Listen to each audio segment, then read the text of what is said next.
John Coffey, you have been condemned to die in the electric chair, buddy. We found each other in the dark.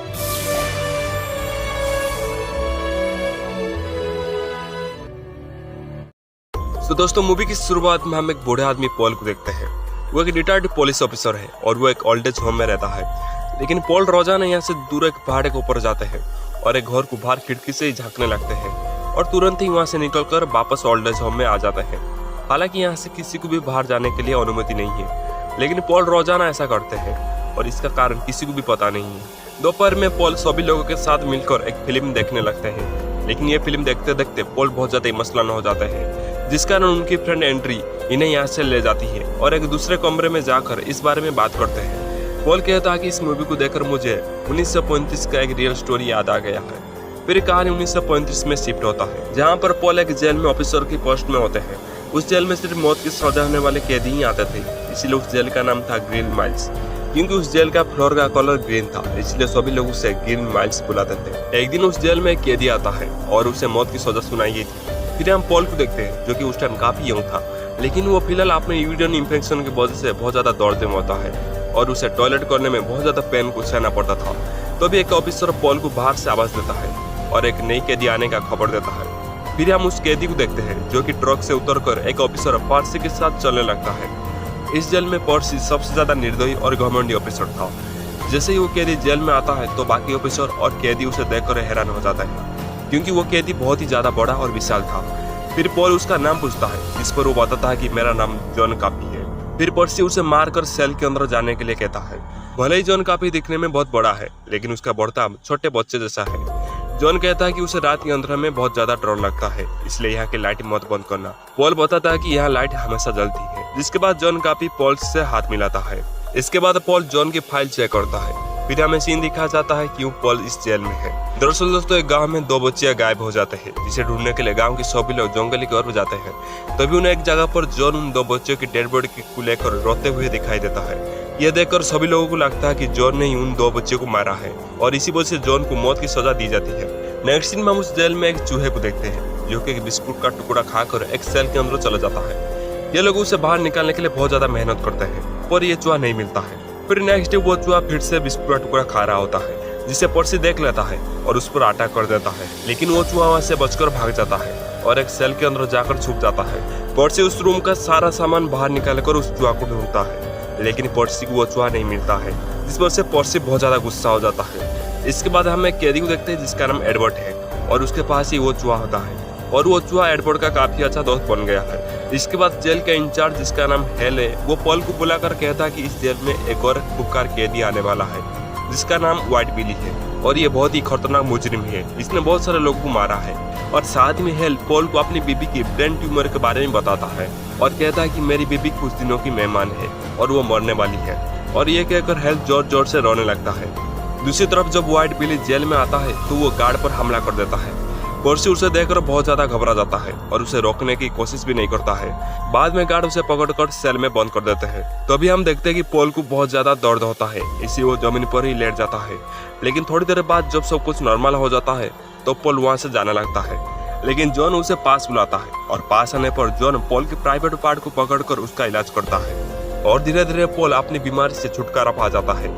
इसके बाद John की मुंह से बहुत सारे बैक्टीरिया निकलते हैं, जो कि पॉल की बॉडी से जॉन कॉफी की बॉडी में आए थे। फिर वो दिन आ जाता है जिस दिन एडवर्ड को मौत की सजा होने वाला था, लेकिन एडवर्ड चूहे के लिए बहुत ज्यादा परेशान था।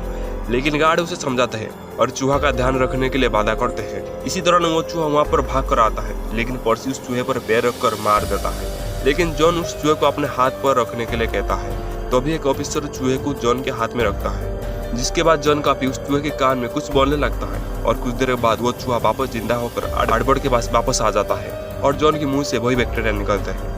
नेक्स्ट सीन में एडवर्ड को इलेक्ट्रिक चेयर में बिठाकर मार दिया जाता है, लेकिन पर्सी यहाँ पर करंट का फ्लो स्लो कर दिया था, जिससे एडवर्ड की दर्दनाक तरीके से मौत होती है। पॉल जब ये बात नोटिस करता है तो वो पर्सी को आश्चर्य से समझाता है और ऐसी गलती आगे ना करने के लिए कहता है। अब एक दिन पॉल और उसके साथ काम करने वाले सभी दोस्त एक जगह पर लंच कर रहे थे और जॉन कॉफी के बारे में बातें कर रहे होते हैं।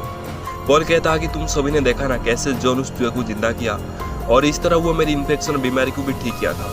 अब हम उसे जेल की वार्डन की पत्नी के पास लेके जाएंगे, जो कि ब्रेन ट्यूमर की वजह से बहुत ज़्यादा तकलीफ में है। रास्ते में पॉल जॉन से पूछता है कि क्या तुम्हें पता है हम तुम्हें कहाँ पर लेके जा रहे हैं। इस पर जॉन कहता है कि हाँ। अब जॉन उस औरत के पास जाकर बैठ जाता है और वो औरत जॉन का नाम पूछता है, जिस पर जॉन कहता है कि मेरा नाम जॉन काफी है।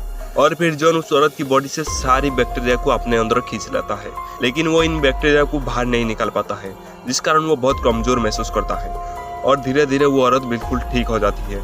इधर 2 गार्ड जॉन को वापस सेल में लेकर आते हैं। पर्सी जब जॉन की सेल के पास आता है तब जॉन पर्सी को पकड़कर वो सारे बैक्टीरिया जो कि उस औरत के थे वो पर्सी के मुंह के अंदर भेज देता है, जिससे पर्सी का दिमाग काम करना बंद कर देता है और वो व्हाइट बिली को शूट करके मार देता है और फिर पर्सी के मुंह से भी वो बैक्टीरिया निकलने लगते हैं। तभी जॉन कहता है कि ये दोनों बहुत बुरे आदमी थे। व्हाइट बिली ने उन 2 बच्चों को मारा था, जिसकी सजा आज मैं भुगत रहा हूँ और मैं उन 2 बच्चों को बचा नहीं पाया। और पॉल सारी सच्चाई जान चुका था कि जॉन बेगुनाह है, इसलिए वो जॉन को छोड़ने के लिए सोचता है, लेकिन जॉन उसे मना कर देता है और कहता है कि मैं लोगों की दर्द सहते सहते थक गया हूँ, इसलिए मैं जल्दी से मरना चाहती हूँ। पॉल कहता है कि मैं भगवान से क्या कहूँगा, मैं एक बेगुनाह आदमी को मार दिया इसलिए कि क्योंकि वो मेरी जॉब थी। जॉन कहता है कि तुम भगवान से कहना कि तुम एक बेगुनाह आदमी की मदद की। फिर पॉल कहता है कि तुम्हारा क्या आखिरी इच्छा है, तुम मुझे बताओ, मैं सब कुछ पूरा करूँगा। जॉन उसे बहुत सारे खाने की चीज बताता है और साथ में कहता है कि मैंने कभी फिल्म नहीं देखा है, इसलिए वो सभी जॉन को एक फिल्म दिखाते हैं और ये वही फिल्म था जिससे प्रेजेंट टाइम में पॉल देख रहा होता है, इसलिए वो इमोशनल हो गया। फिर वो दिन आता है जिस दिन जॉन को मौत की सजा होने वाली थी। पॉल और बाकी गार्ड जॉन के पास जाते हैं। जॉन उन्हें बताता है कि आज मैंने एक सपना देखा जिसमें वो चूहा और वो 2 बच्चे को देखा, जो कि बहुत ज्यादा खुश है। इसके बाद जॉन को इलेक्ट्रिक चेयर में बिठा दिया जाता है। यहाँ पर उन 2 बच्चों के पेरेंट्स भी आए होते हैं, जो कि जॉन को काफी उल्टा सीधा कह रहे थे। पॉल जॉन से पूछता है कि क्या तुम्हें कुछ आखिरी बार कहना है। जॉन उन 2 बच्चों को बचा नहीं पाया, इसलिए वो कहता कि मैं अपने होने पर शर्मिंदा हूँ। इसके बाद जॉन के चेहरे को कपड़े से ढका जा रहा था। तभी जॉन कहता है कि मुझे अंधेरे से डर लगता है, मेरा चेहरा को कपड़े से मत ढकाओ। पॉल उसकी बात मान जाता है और यहाँ पर जितने भी गार्ड्स होते हैं वो सभी इमोशनल हो जाते हैं। फिर पॉल जॉन से आखिरी बार हाथ मिलाता है और अब टाइम आ जाता है जॉन को सजाए मौत देने की, लेकिन पॉल ऑर्डर दे ही नहीं पाता है। लेकिन आखिर में वो हिम्मत करके ऑर्डर दे देता है और इस तरह जॉन की मौत हो जाती है। फिर कहानी वापस प्रेजेंट टाइम में आता है। पॉल अपनी दोस्त को बताता है कि उस सजा के बाद मैं मेरा ट्रांसफर एक दूसरी जगह पर कर लिया। पॉल की कहानी को सुनकर एंड्री को यकीन नहीं होता है, इसलिए पॉल उसे एक घर में लेकर जाता है जहाँ पर वो रोजाना जाता है। यहाँ पर वही चूहा होता है जो कि अभी तक जिंदा है, क्योंकि जॉन उसे एक बार मरने से बचाया था और पता नहीं कब तक वो जिंदा रहेगा। और इसी कारण से मैं 108 साल के होने के बावजूद मरा नहीं हूँ। मैं अपनी जिंदगी में बहुत सारी चीजों को देखा है, साथ में मैं अपनी पत्नी, बेटे और करीबी लोगों को मरते हुए भी देखा है और एक दिन तुम भी मुझे छोड़कर चले जाओगे।